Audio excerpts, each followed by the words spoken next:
नमस्कार दोस्तों, ये video editorial compilation for mains का पार्ट है। आप प्लेलिस्ट में जाके एडिटोरियल की वीडियोस पेपर वाइज और टॉपिक वाइज देख सकते हो। और अगर आप दिसंबर 2019 के बाद की वीडियोस को देखना चाहते हो तो वीडियो के नीचे मौजूद ज्वाइन बटन की सहायता से आप मेंबरशिप को ज्वाइन कर सकते हो। चलिए डिस्कशन स्टार्ट करते हैं।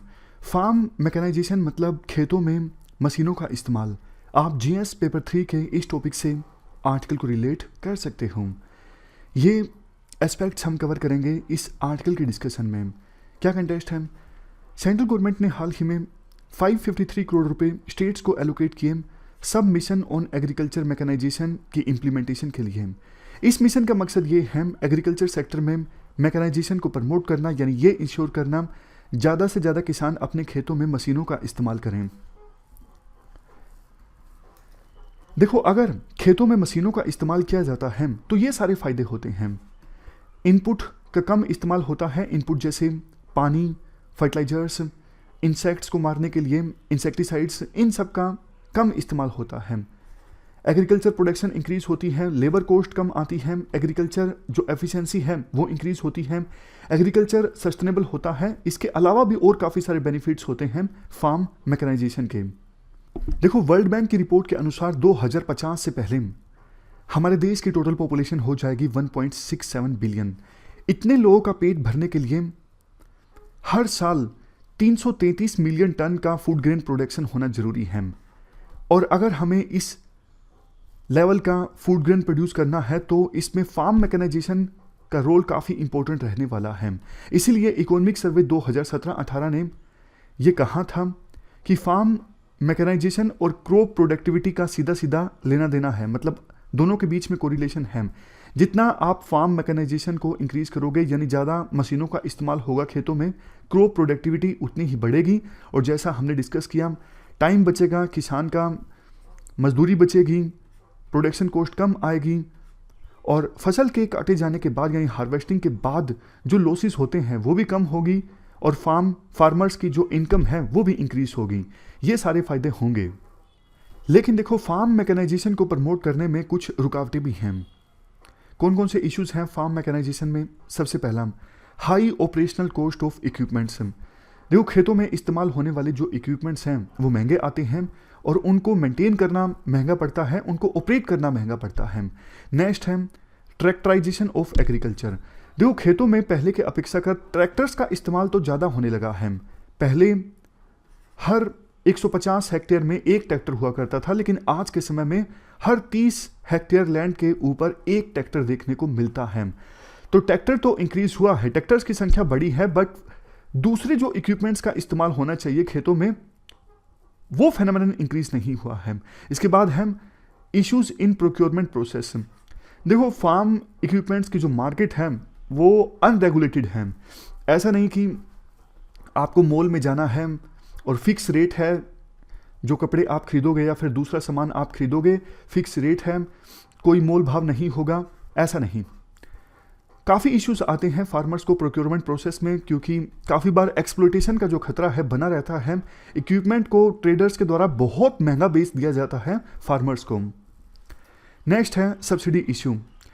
देखो, वैसे सेंट्रल और स्टेट गवर्नमेंट्स के द्वारा सब्सिडी भी प्रोवाइड की जाती है फार्मर्स को मशीनों के परचेज करने पर, लेकिन जितनी रिक्वायरमेंट है उतनी सब्सिडी सेंट्रल गवर्नमेंट और स्टेट गवर्नमेंट नहीं देती। सेंट्रल गवर्नमेंट और स्टेट गवर्नमेंट अपनी मर्जी से कुछ फंड एलोकेट कर देती है कि 10,000 करोड़, 5,000 करोड़ इतना हम देंगे फार्म मैकेनाइजेशन के लिए। उसके बाद कुछ किसान जो हैं बच जाते हैं, उनको सब्सिडी नहीं मिल पाती है। बहुत कम किसानों को सब्सिडी मिल पाती है एलोकेटेड बजट की सहायता से। नेक्स्ट है small and scattered land holding. देखो, हमारे देश में 86.2% किसान ऐसे हैं जिनके पास 2 हेक्टेयर से कम लैंड है। इतना छोटा छोटा लैंड का टुकड़ा होगा तो उस पर मशीनों का इस्तेमाल मुश्किल होता है। नेक्स्ट है पुअर सेफ्टी स्टैंडर्ड्स। अगर मशीन अवेलेबल भी हैं, इक्विपमेंट्स अवेलेबल भी हैं, तो उनका इस्तेमाल सेफ्टी के साथ नहीं किया जाता, और जो स्टैंडर्ड्स फॉलो करने की आवश्यकता होती है खेतों में इक्विपमेंट्स को यूज करने के लिए, उन स्टैंडर्ड्स को फॉलो नहीं किया जाता। नेक्स्ट है हाई डिपेंडेंट पॉपुलेशन। देखो, हमारे देश में एग्रीकल्चर के ऊपर डिपेंडेंट लोगों की संख्या काफ़ी ज़्यादा है, ऑलमोस्ट 50%, और एग्रीकल्चर हमारे देश की जीडीपी में 17 से लेकर 18% तक कंट्रीब्यूट करता है। अगर मशीनों का इस्तेमाल ज़्यादा होगा तो बहुत से लोग बेरोजगार हो जाएंगे। या तो देखो रूरल सेक्टर में एग्रीकल्चर के अलावा दूसरे सेक्टर्स में भी लाइवलीहुड की अपॉर्चुनिटीज अवेलेबल होनी चाहिए, ताकि एग्रीकल्चर के ऊपर डिपेंडेंट लोगों की संख्या कम हो और मशीनों का इस्तेमाल ज़्यादा हो। Next, considered as risky and uneconomical. देखो फार्मर्स को प्रॉपर नॉलेज नहीं होती फार्म मशीनरी को परचेज करने से संबंधित। ऑपरेशंस चलाना उन इक्विपमेंट्स की सहायता से ये भी उनके लिए काफ़ी बार मुश्किल साबित होता है। तो इसलिए किसानों को लगता है कि मशीनरी परचेज करेंगे, पता नहीं मशीनरी यूज़फुल साबित होगी या नहीं होगी, रिस्की है, इसलिए नहीं परचेज करते हैं, मैनुअली काम चला लेंगे। तो इसके बाद सजेशंस दिए जाते हैं। ये तो हमने इश्यूज डिस्कस किए, अब सजेशंस की बात की जाती है। देखो फ्रांस में खेतों में 99% मैकेनाइजेशन है। 54% जो मेट्रोपॉलिटन फ्रांस है वो एग्रीकल्चर के अंडर आता है, और फ्रांस के फार्मर्स यूरोपियन यूनियन की सब्सिडी पर डिपेंड करते हैं, मतलब आधी अपनी इनकम के लिए वो यूरोपियन यूनियन के द्वारा प्रोवाइड की जाने वाली सब्सिडी पर डिपेंड करते हैं। ये हमने बात की फ्रांस के फार्मर्स की, और फ्रांस में एक्सपोर्ट भी काफ़ी सब्सिडाइज्ड है। फार्मर्स को सब्सिडी मिलती है इक्विपमेंट्स के इंपोर्ट करने पर। तो ये सारे बेनिफिट्स जो हैं फ्रांस के फार्मर्स को मिलते हैं। इंडिया में हम क्या कर सकते हैं, एग्रीकल्चर मशीनरी बैंक इस्टेब्लिश कर सकते हैं डिस्ट्रिक्ट लेवल पे या फिर सब डिस्ट्रिक्ट लेवल पे, जहां से combine harvester, laser land leveller, ये सब चीज़ें किसानों के द्वारा किराए पर लिए जा सकें। नेक्स्ट है प्रमोशन ऑफ कॉन्ट्रैक्ट फार्मिंग। अगर देखो कॉर्पोरेट ग्रुप्स के साथ पहले से कॉन्ट्रैक्ट साइन होगा किसानों का, तो कॉर्पोरेट ग्रुप्स अपने आप बढ़िया बढ़िया इक्विपमेंट्स ला के देंगे किसानों को और बोलेंगे कि आप इनका इस्तेमाल कीजिए। Next, compulsory demonstration by farm machinery and manufacturers. देखो जो मैन्युफैक्चरर्स हैं उनका भी ये दायित्व बनता है कि वो किसानों को जागरूक करें मशीनरी के बारे में, इक्विपमेंट्स के बारे में जिनका इस्तेमाल किया जा सकता है किसानों के द्वारा, ताकि किसानों में ज़्यादा जागरूकता या आए। उसके बाद नेक्स्ट है वैल्यू एडिशन एंड मार्केटिंग। अगर देखो फार्म इक्विपमेंट्स की अच्छे से मार्केटिंग होगी तो किसानों को ज़्यादा नॉलेज मिलेगी और किसानों के अंदर कॉन्फिडेंस जगेगा कि हम फार्म मैकेनाइजेशन में हमें इन्वेस्ट करना चाहिए। नेक्स्ट है ब्रिंगिंग इन कॉमर्शियल बैंक्स। जो कॉमर्शियल बैंक्स हैं जैसे SBI, HDFC, इनको लाया जा सकता है कि भैया आप किसानों को ज़्यादा से ज़्यादा लोन दीजिए ताकि वो फार्म इक्विपमेंट्स को परचेज कर सकें। नेक्स्ट है कॉर्पोरेट सोशल रिस्पॉन्सिबिलिटी।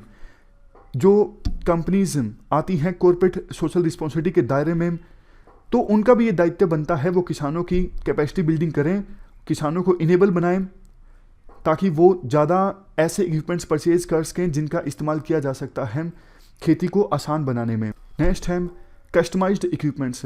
देखो जो फार्म इक्विपमेंट्स हैं वो क्रॉपिंग पैटर्न और एग्रीकल्चर ऑपरेशंस के हिसाब से होने चाहिए। इससे किसानों का जो ट्रस्ट है फार्म इक्विपमेंट्स में और भी ज़्यादा इंक्रीज होगा। लास्ट में है प्रमोशन ऑफ कोऑपरेटिव फार्मिंग।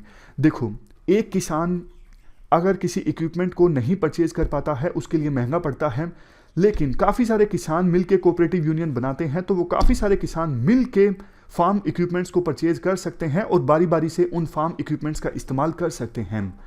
तो ये हमने पूरा आर्टिकल डिस्कस किया। इस डिस्कशन में फिलहाल इतना ही है। Thank you very much for discussion.